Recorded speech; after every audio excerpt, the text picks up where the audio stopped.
제가 지금부터 들려드릴 이야기는 제가 겪었던 모든 시간 중 가장 빛나고 동시에 가장 깊은 어둠이었던 제 아들 준현이에 대한 이야기입니다.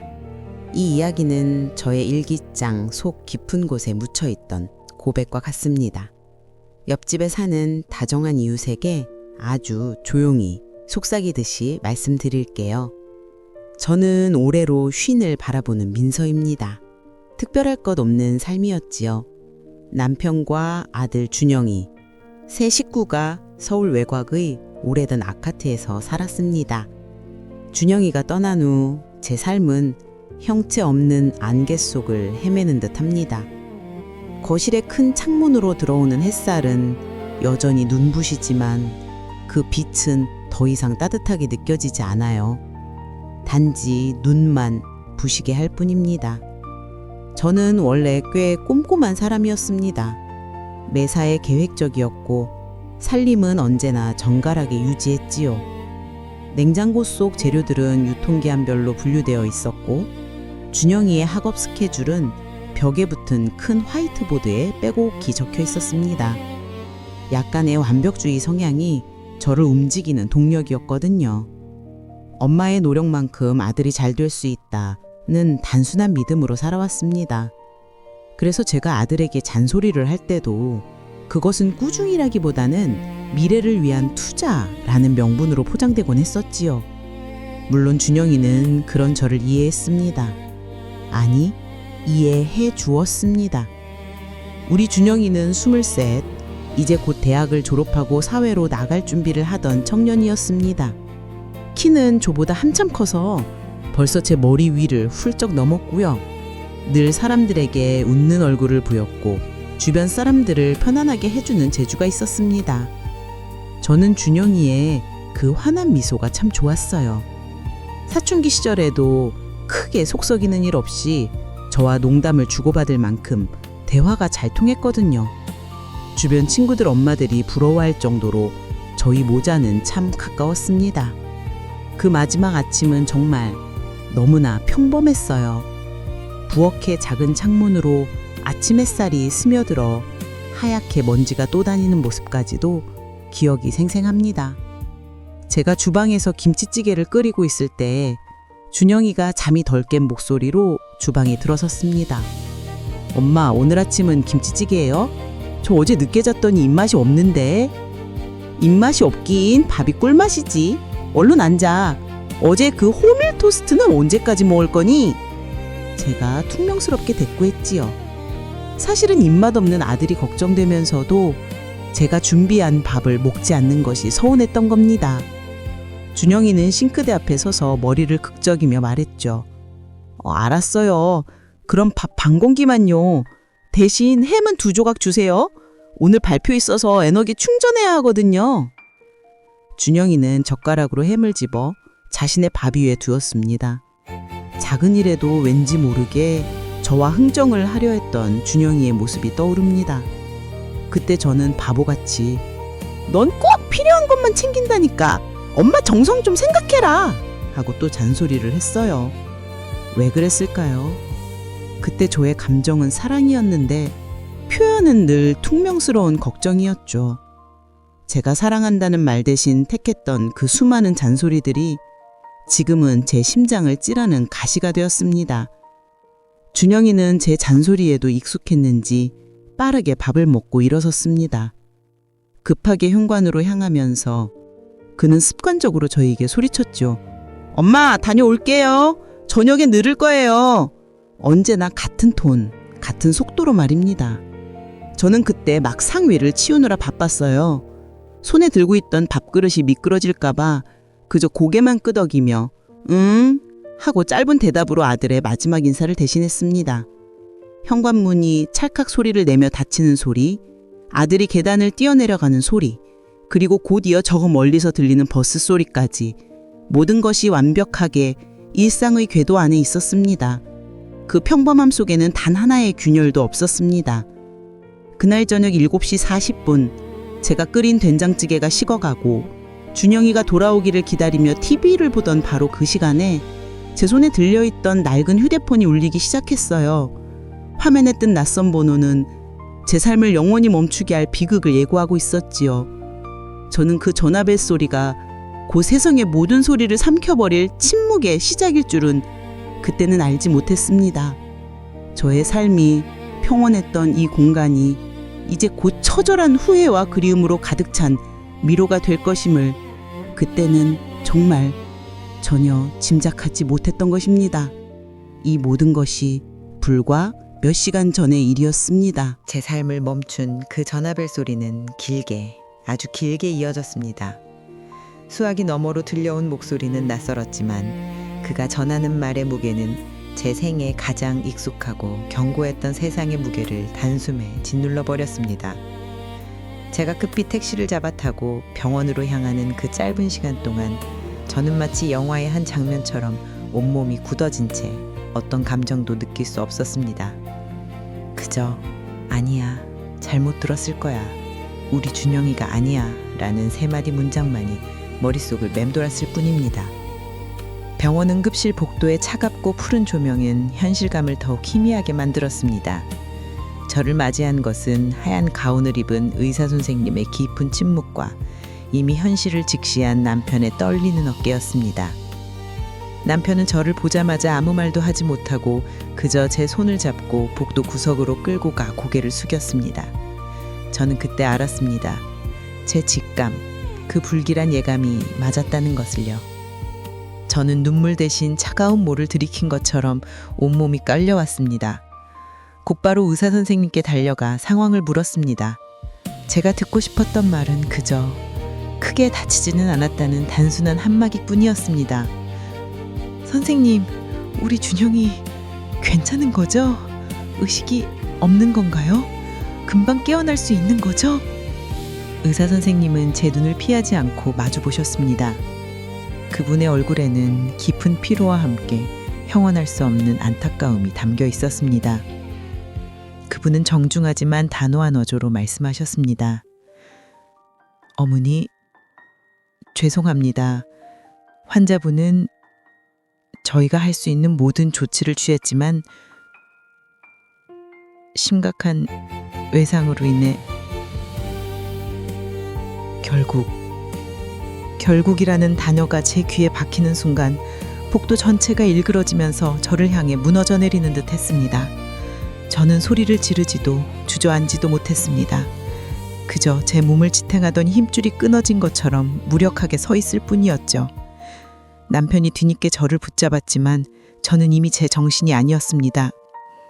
아니요, 아니라고요. 선생님, 제 아들이에요. 저희가 얼마나 착하고 이제 막 취직 준비 시작한 녀석인데. 말도 안 돼요. 당장 들어가서 다시 봐주세요. 그것은 절규였지만 목소리는 복도를 채우지 못하고 제 입속에 맴도는 공허한 외침에 불과했습니다. 저는 마치 몸속에 갇힌 채 현실을 부정하는 영혼 같았습니다. 저는 벽에 기대어 흐느끼는 남편을 보았지만 그 눈물마저도 현실처럼 느껴지지 않았습니다. 이 모든 것이 꿈이기를 바라는 간절함이 저를 지배했습니다. 장례를 치르는 며칠 동안 저는 엄마의 소명과 민서라는 개인 사이의 극심한 내적 갈등을 겪었습니다. 한국의 어머니로서 저는 흐트러지지 않는 모습을 보여야 한다고 생각했습니다. 슬픔에 잠긴 친척들과 조문객들을 맞아 정중하게 인사를 나누고 준영이의 영정 앞에 놓인 밥과 국을 빠뜨리지 않고 챙겨야 했습니다. 저 집 엄마가 억장이 무너져서 정신을 놓았다는 말을 듣고 싶지 않았기 때문입니다. 이는 한국적이고 보편적인 어머니의 강인함을 스스로에게 강요하는 행위였습니다. 하지만 그 절제된 행동의 이면에서 제 마음은 매 순간 무너져 내렸습니다. 준영이의 영정을 볼 때마다 그의 환한 미소가 오히려 저를 비웃는 것 같았습니다. 너는 왜 마지막 순간까지도 나에게 사랑한다고 말해주지 않았느니? 라는 무언의 원망이었습니다.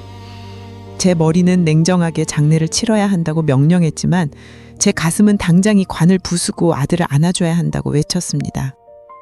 발인 날 아침 저는 준영이에게 마지막으로 입힐 수의를 정리했습니다. 며칠 동안 한 번도 울지 않던 제가 그때 무너졌습니다.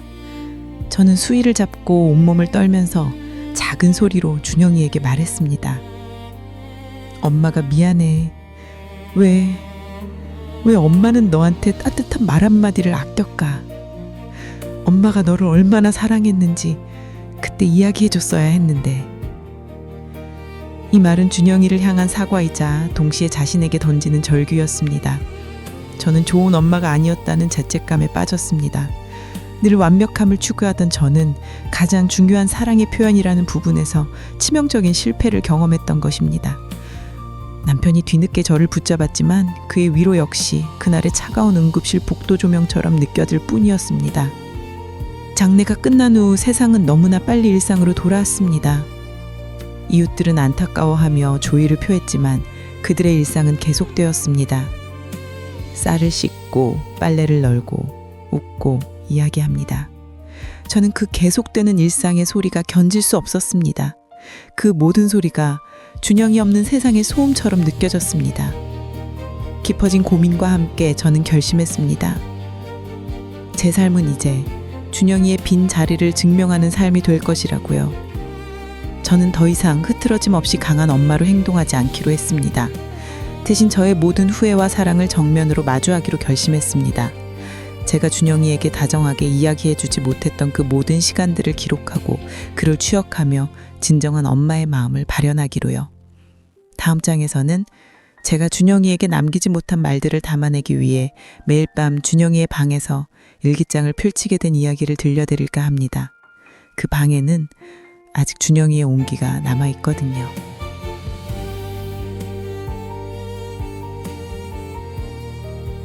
장례식이 끝나고 모든 것이 제자리로 돌아간 듯 보였지만 사실 제 세상은 텅 비어버렸습니다. 저는 더 이상 깔끔하게 정돈된 냉장고나 완벽한 스케줄표에 의미를 두지 않았어요. 저를 움직이게 했던 모든 동력이 사라진 듯 했죠. 그저 멍하니 앉아 하루를 흘러보내곤 했습니다. 저는 매일 저녁 남편이 잠든 후 홀로 준영이의 방으로 향하는 버릇이 생겼습니다. 그 방만이 유일하게 제가 숨 쉴 수 있는 공간이었거든요. 준영이 방은 여전히 숨옷의 청년의 냄새가 났습니다. 은은한 섬유유연제 향과 함께 밤새워 공부하며 마셨던 커피 믹스 냄새가 섞여 있었어요.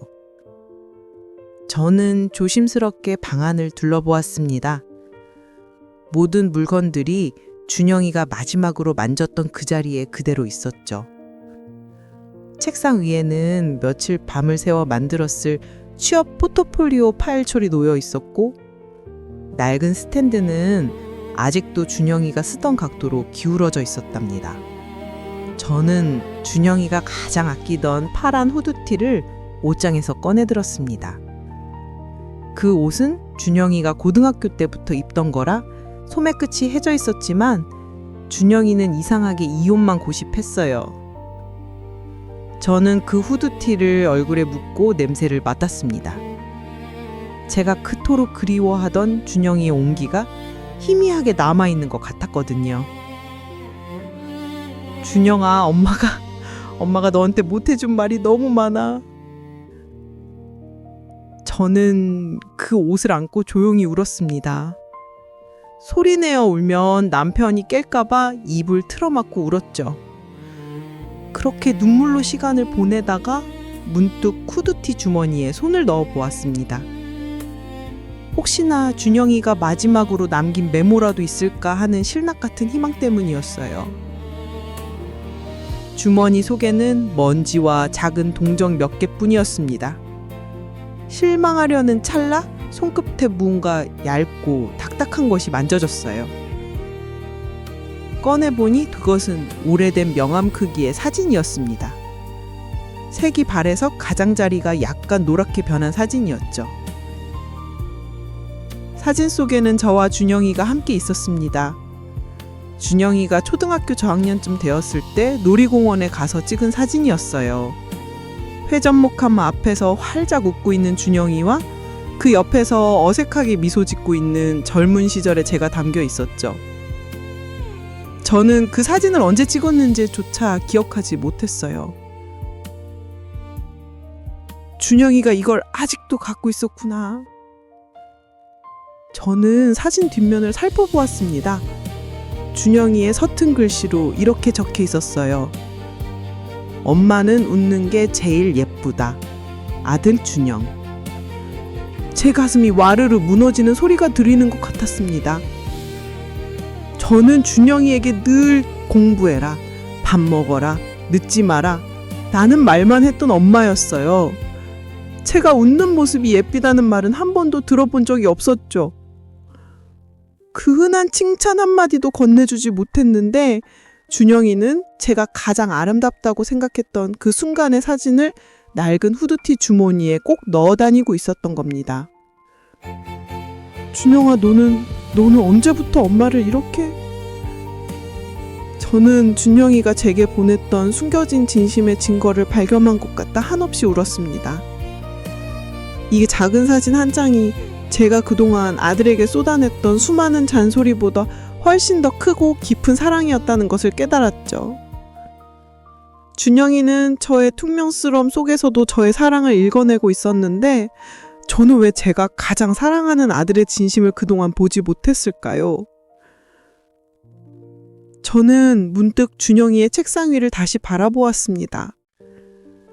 거기에는 준영이가 항상 메모를 하던 작은 노란색 포스트잇 뭉치가 있었죠. 그 포스트잇에 무심한 듯 끄적여진 할 일 목록이 적혀 있었어요. 엄마랑 주말에 같이 볼 영화 제목 찾아보기. 엄마 피곤해 보이시면 이번 주말에 아침 식사 내가 준비하기.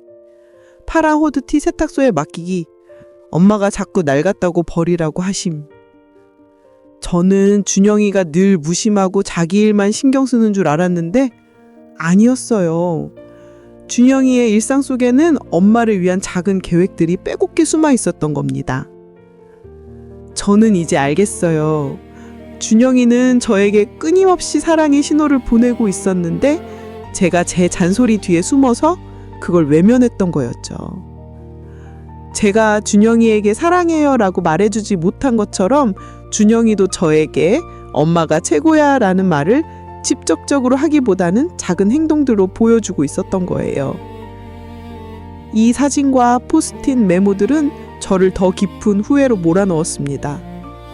준영이가 얼마나 착하고 따뜻한 아들이었는지 깨달을수록 그에게 따뜻한 사랑의 말을 아꼈던 제 자신이 너무나 한심했습니다. 나는 정말 좋은 엄마였을까? 이 질문이 제 머릿속을 떠나지 않았습니다. 이 작은 증거들이 저에게 새로운 내적 결심을 하게 만들었습니다. 준영이가 제게 보여준 이 숨겨진 사랑을 잊지 않기 위해서 제가 준영이에게 못다한 이야기를 모두 털어놓아야겠다고요. 다음 챕터에서는 제가 준영이에게 바치는 엄마의 일기장에 대한 이야기를 해볼까 합니다. 그 일기장이 저의 유일한 구원처가 되었거든요. 준영이의 낡은 후드티 주머니에서 발견한 사진과 포스트잇 메모들은 저를 더 이상 평범하게 살 수 없게 만들었습니다.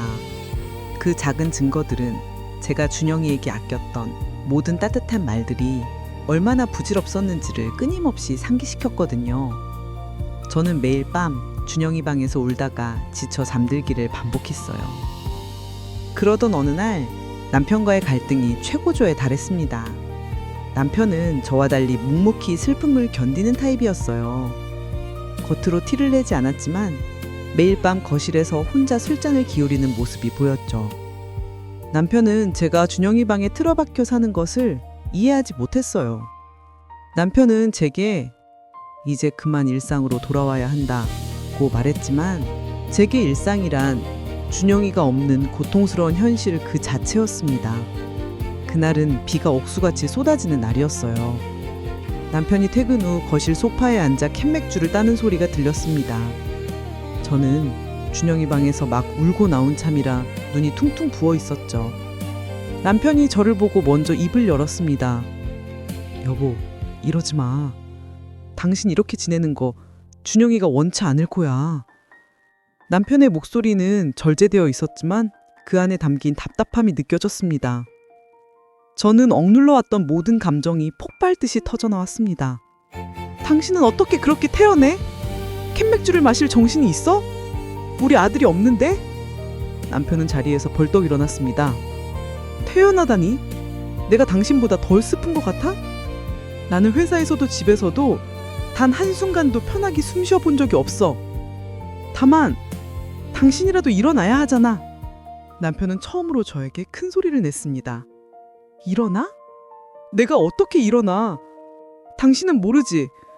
나는 마지막에 우리 준영이한테 사랑한다는 말 한마디도 못했단 말이야.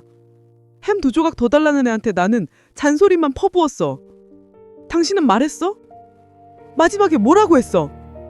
저는 남편을 다그쳤습니다. 남편은 잠시 말을 잇지 못하고 입술을 깨물었습니다. 그의 눈빛은 깊은 상실감으로 가득 차 있었어요. 이윽고 남편이 아주 조용히 떨리는 목소리로 고백했습니다. 나도 그날 아침에 준영이한테 큰 소리 쳤어. 차키를 못 찾겠다고 성질냈지. 바쁘니까 자기 방에 있는 거 아니냐고 짜증냈어.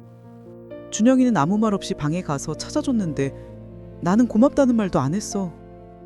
그 말을 듣는 순간 저는 벼락이라도 맞은 듯 온몸에 힘이 빠졌습니다. 저는 남편만이 준영이에게 따뜻한 마지막 말을 했을 거라 믿고 남편을 원망하고 질투해봤던 겁니다. 하지만 남편 역시 저와 똑같은 후회와 죄책감 속에서 홀로 고통받고 있었던 거예요. 우리는 서로의 슬픔을 나누기는커녕 각자의 후회 속에서 고립되어 싸우고 있었던 거죠. 저는 주저앉아 통곡하기 시작했습니다. 굵은 빗줄기가 창문을 때리는 소리보다 제 울음소리가 더 컸을 겁니다. 여보, 우린 정말 나쁜 부모였어. 마지막 순간까지 우리 둘 다 왜 그랬을까? 왜 그 흔한 사랑한다는 말을 아꼈을까? 남편은 제 옆에 무릎을 꿇고 저를 끌어안았습니다. 남편의 어깨도 젖어 있었어요. 쏟아지는 빗 속에서 우리는 비로소 서로의 진실된 고통을 마주하게 되었습니다. 우리는 서로가 서로에게 유일하게 남은 준영이의 흔적이었으니까요. 그 순간 저는 문득 깨달았습니다. 우리가 죄책감 속에서 서로를 원망하고 깎아내릴 때 가장 아파하는 건 하늘 위의 준영이일 것이라는 걸요. 여보, 이제 우리 싸우지 말아요. 준영이가 우리를 보면서 얼마나 슬퍼할까.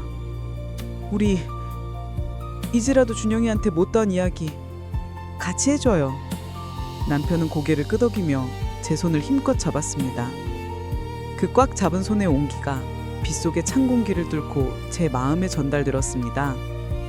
그 밤의 절규는 우리 부부에게 배신감과 원망 대신 깊은 연대와 희생적인 사랑을 깨닫게 해준 클라이막스였습니다.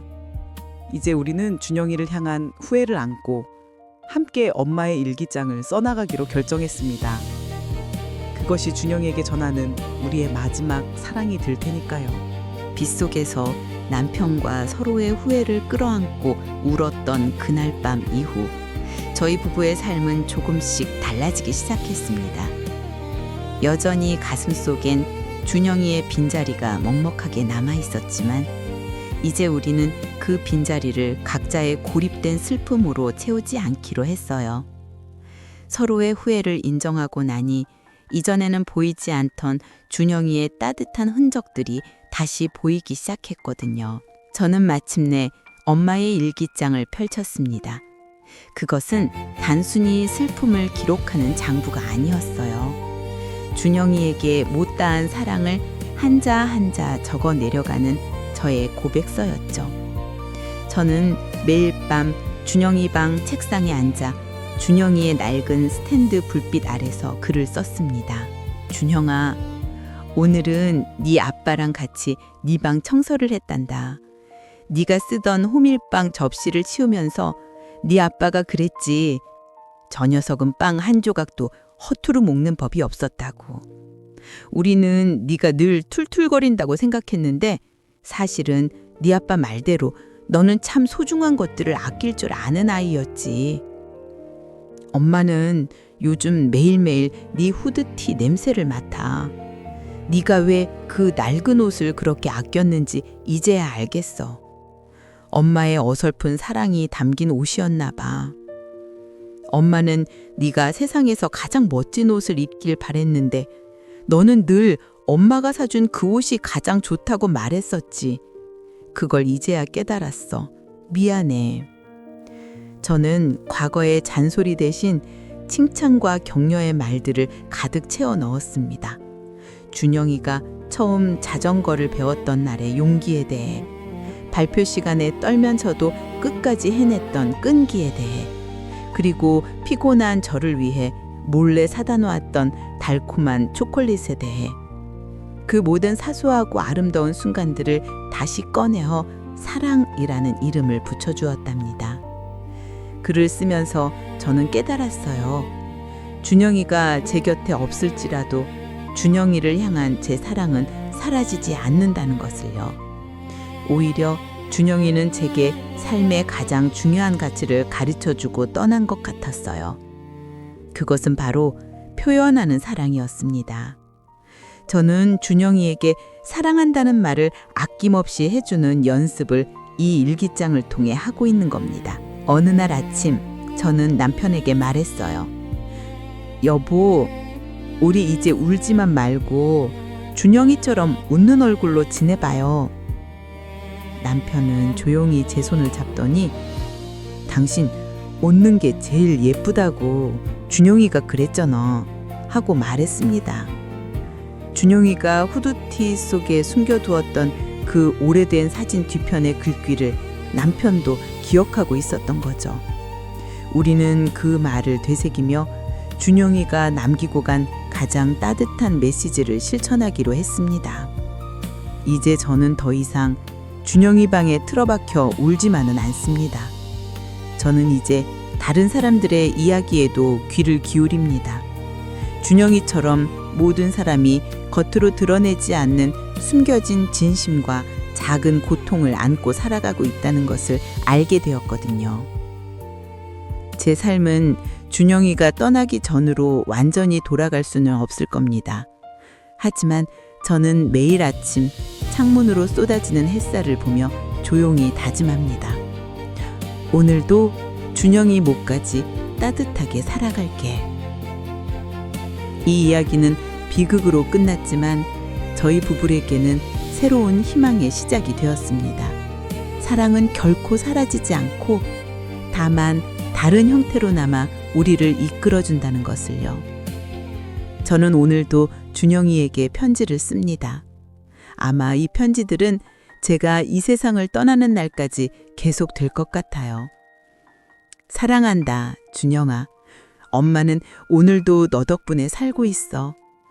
이 말을 남기며 저는 제 일기장을 덮고 내일 아침에 해를 맞이할 준비를 한답니다.